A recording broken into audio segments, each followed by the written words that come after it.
Marco, a man who lost everything, everyone he cared most is now gone.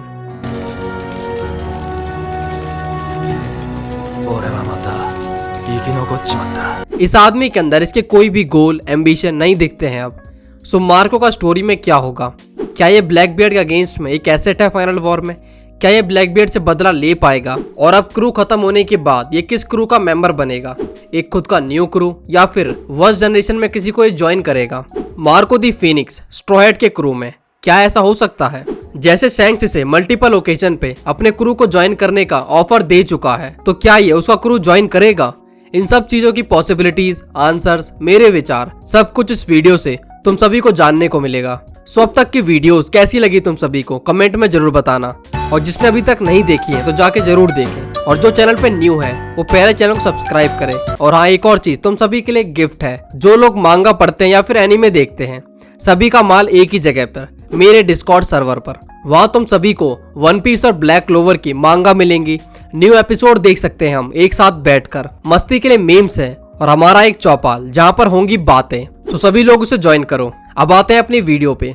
Marco the Phoenix जो first division commander था white beard pirates का, जिसने एक apprentice की तरह अपनी जर्नी की शुरुआत की थी व्हाइट बियर्ड की क्रू में, और धीरे धीरे वो व्हाइट बियर्ड का सबसे क्लोजेस्ट, कॉन्फिडेंट और राइट हैंड मैन बना। मरीन फोर्ट में अपने कैप्टन की डेथ के बाद मार्को ने क्रू की लीडरशिप अपने हाथों में ली, जब तक क्रू डिसबैंड नहीं हो गया पेबैक वॉर में। जिसको नहीं पता पेबैक वॉर के बारे में, वीडियो में आगे बताता हूँ मैं। क्रू के डिसबैंड होने के बाद मार्को व्हाइट बियर्ड के विलेज में एज अ डॉक्टर काम करने लगा। ओनिगाशिमा अटैक के टाइम मार्को ने ninja pirate mink samurai alliance को ज्वाइन करा और काइडो और बिग मॉम के अगेंस्ट में फाइट करी। उसके बाद वो वापस फेनिक्स विलेज आ गया। Marco as a formal first division commander of Whitebeard pirates, वो 1600 मेंबर्स के ऊपर अथॉरिटी रखता था, जहां पर व्हाइट बियर्ड सबसे ज्यादा उसी पर ट्रस्ट करता था। मार्को इस क्रू का 30 सालों से पार्ट था। व्हाइट बियर्ड की डेथ के बाद मार्को ने इस क्रू की लीडरशिप संभाली।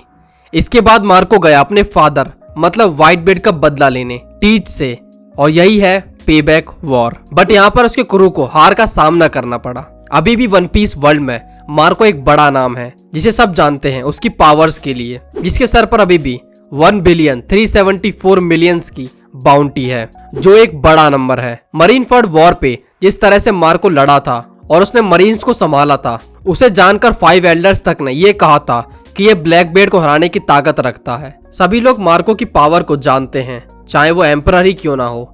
यहाँ तक कि शैंक्स ने भी 3 ओकेजन पे मार्को को अपने क्रू को ज्वाइन करने का ऑफर दिया था, बट हर बार मार्को उसे मना कर देता है। और बिग मॉम तक ने मार्को की स्ट्रेंथ को एक्नॉलेज किया था कि उसके कैलिबर का आदमी इस अलायंस को ज्वाइन करके अपनी वैल्यू गिरा रहा है। बैटल में भी मार्को काफी कॉन्फिडेंट और पावरफुल दिखता है हमें, जहाँ वो मरीन फोर्ट पर तीनों एडमिरल से लड़ रहा था, जो उसकी स्ट्रेंथ को प्रूव करता है। ओनिगाशिमा रेड में भी मार्को काइडो के सबसे पावरफुल किंग और क्वीन को संभाल रहा था, जिसे देखकर मजा आ रहा था। और वो बिग मॉम से भी लड़ता है, जहाँ वो कॉन्फिडेंट था कि वो बिग मॉम को संभाल लेगा अच्छे खासे टाइम के लिए, और जहाँ पर बिग मॉम भी ये कहते हैं कि उसके पास इतनी सोल्स नहीं है कि वो मार्को के ऊपर ये वेस्ट करे।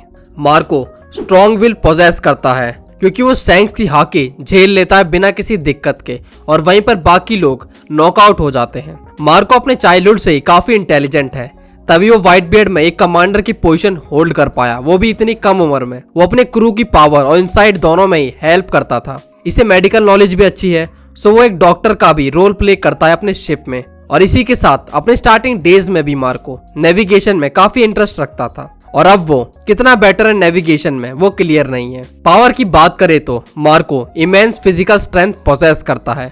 वो मरीन्स एडमिरल से क्लैश कर सकता है, जो हम सभी देख भी चुके हैं कि वो एक सिंपल किक से उन्हें डैमेज कर पा रहा था। मतलब उसकी हाकी भी काफी अच्छी है। उसने अकेले ही बिग मॉम की जाइंट शिप क्वीन मामा चेंटर को वाटरफॉल से नीचे गिरा दिया था। आगे उसने बिग मॉम से क्लैश भी किया था, जहां पर वो उसकी स्ट्रेंथ को मैच कर पा रहा था, पर ज्यादा देर के लिए नहीं। मार्को काइडो के ऑल स्टार्स के अगेंस्ट खुद को काफी बेटर प्रूव कर चुका है, जहां वो ऑल स्टार को अपने फिनिक्स किक से दूर उड़ा देता है और उसकी फोर्स से उनके मुंह से ब्लड तक आ जाता है। और क्वीन को तो उसकी मॉन्स्टर्स फॉर्म में ही उसने दूर फेंक दिया था अपनी बस किक से। मार्को को हम देखें तो वो फुल फिनिक्स फॉर्म में भी अटैक कर सकता है, बट वो मेले अटैक हाइब्रिड फॉर्म में ज्यादा करना पसंद करता है, जो काफी कूल भी लगता है, जहां उसके फीट फिनिक्स के होते हैं और लेग ह्यूमन का। मार्को एक एक्सट्रीमली फास्ट और एजाइल बंदा है, खासकर जब वो उड़ रहा हो। वो मरीन फोर्ड पे फाइट करते करते में सेम टाइम पे वो अपने कैप्टन को बचाता भी है किजारू के यासाकानी नोमागाटा से। वो खुद को अपने कैप्टन और हाई स्पीड लाइट अटैक के बीच में ले आता है और डिफेंड करते हुए वो किजारू से फाइट भी करता है। उसकी सेल्फ रीजनरेशन की एबिलिटी के बाद भी उसका एंड्योरेंस काफी अच्छा है। वो किजारू के तो क्लियर लेजर अटैक झेलता है और एक सी स्टोन सैकल अटैक भी, बट स्टिल वो खड़ा होता है उसके सामने उसी हिम्मत और पावर के साथ। उसका फ्रूट जो उसे रीजनरेशन की एबिलिटी देता है तो उसकी बात हो और उसके फ्रूट को ना जाने हम, ऐसा कैसे हो सकता है। मार्को जिसने टोरी टोरिनोमी खाया है, मॉडल फिनिक्स जो कि एक mythical zone type devil fruit है जो मार्को को एक फिनिक्स बनने की एबिलिटी देता है, फुल और हाइब्रिड फॉर्म दोनों में जैसा वो चाहे। और इसी वजह से मार्को का नाम भी पड़ा मार्को द फिनिक्स। एक जोन यूजर होने की वजह से इसके पास ग्रेट बूस्ट है फिजिकल एबिलिटीज का, जिस वजह से उसने दो extremely powerful ancient zone user को भी रोक लिया था, वो भी एक साथ। टोरी टोरिनोमी मार्को को उड़ने की एबिलिटी भी देता है और फुल फिनिक्स फॉर्म या हाइब्रिड फॉर्म दोनों में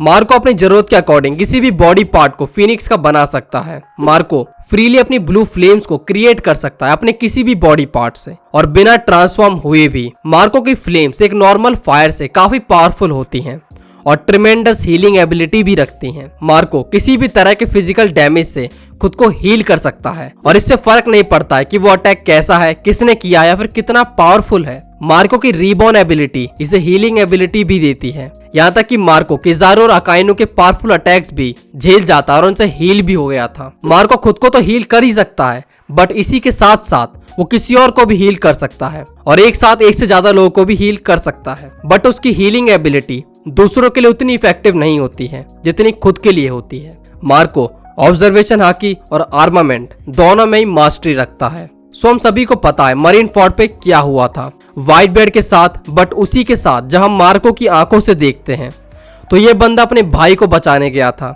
एज जिसे अपने भाई की तरह मानता था, और वहां आकर उसने अपने फादर फिगर और बाकी क्रूमेट्स को भी अपनी आंखों के सामने इस दुनिया से जाते हुए देखा, और वो भी अपने एक्स क्रूमेट टीच की वजह से। और फिर ये गुस्सा एक रिवेंज का रूप लेता है जहां बचा हुआ व्हाइट बेड का क्रू मार्को की गाइडेंस में टीच से बदला लेने जाता है, जहां होती है पे बैक वॉर।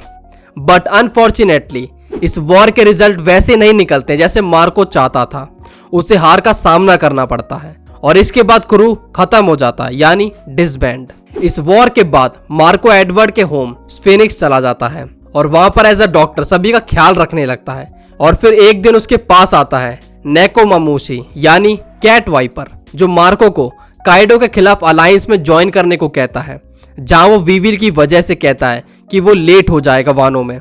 बट वो एकदम सही टाइम पे आता है जहां पर उसकी जरूरत होती है फाइट में, और आता ही वो एक बैकअप की तरह आता है और पूरी फाइट का रुख ही बदल देता है। और आगे हम सभी को पता है कि मार्को ने वहां पर क्या ही एक्शन दिखाया था। काइडो के हारने के बाद और वॉर खत्म होने के बाद जब मार्को ईजो को भी खो देता है और जब वो सभी को याद करता है जो एक एक करके उसे छोड़ के चले गए, ये सीन भाई सच में फील होता है। तब उसे देखकर और उसके शब्दों से एक ही लाइन दिमाग में आती है, ही लिटरली लॉस्ट एवरीथिंग। बस 2 साल पहले व्हाइट बेड सी में रूल कर रहा था और मार्को फ्लीट को लीड। ये स्ट्रॉन्गेस्ट पायरेट क्रू था पूरे वर्ल्ड में, किसी में हिम्मत नहीं थी इसे चैलेंज करने की। यहाँ तक मार्को एक अच्छी जिंदगी जी रहा था जो उसे जीनी थी। Right hand man of world strongest man Marco the Phoenix.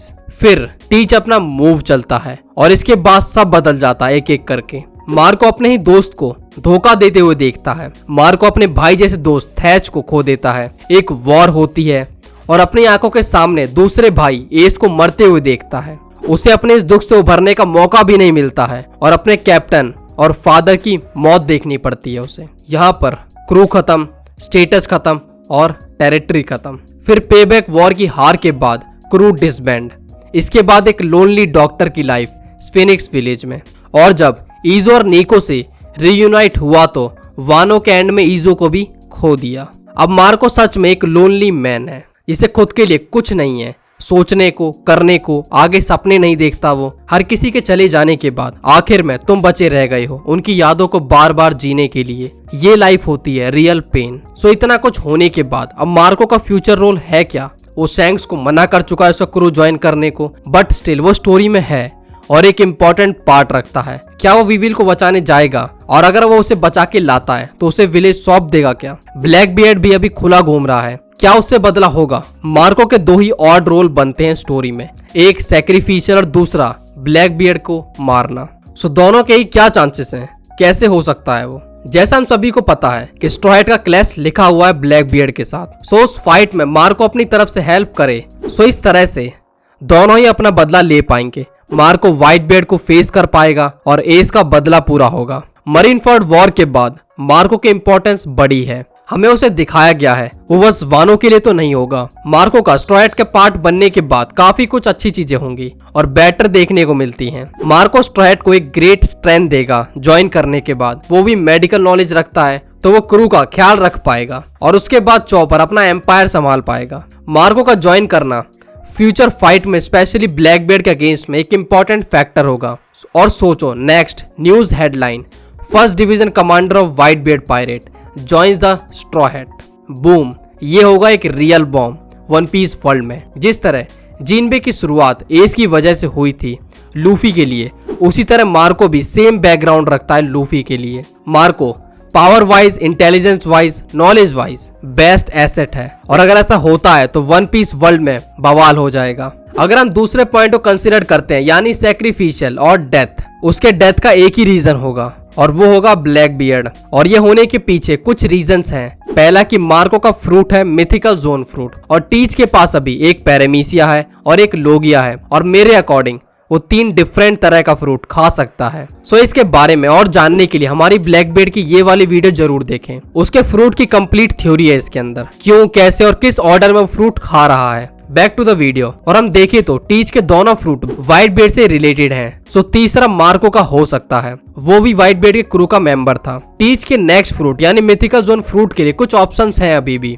Like Kaido का उओ नोमी, मार्को का टोरी टोरी नोमी और ओरोची का हेबी हेबी नोमी। पर मार्को ही क्यों, उसके फ्रूट में ऐसा क्या खास है? मार्को का फ्रूट बाकी सभी फ्रूट से ज्यादा यूजफुल है ब्लैक बियर्ड के लिए, क्योंकि वो उसे सेमी ट्रांसफॉर्मेशन और उसी के ब्लू फ्लेम और रीजनरेशन की एबिलिटी देता है, जिसके बाद black beard a kind of invincible हो जाएगा और उसका वो फिजिकल पेन वाला इशू भी गायब हो जाएगा। इसके साथ वो उड़ भी सकता है, कहीं से बचकर भागना हो तो भाग भी सकता है। बट मोटा फिनिक्स मुझे थोड़ा अजीब लगेगा पर्सनली। टीच के मार्को का फ्रूट लेने की सिचुएशन 1v1 ना बने तो अच्छा लगेगा मुझे। मार्को की हालत मैं लॉ की तरह नहीं देखना चाहता कि वो ब्लैक बियर्ड के सामने लेटा हुआ है बेहाल, मतलब वो कुछ भी नहीं कर सकता है और ब्लैक बियर्ड उसका फ्रूट को लेने ही वाला है और फ्रूट लेने के बाद उसे मार दे।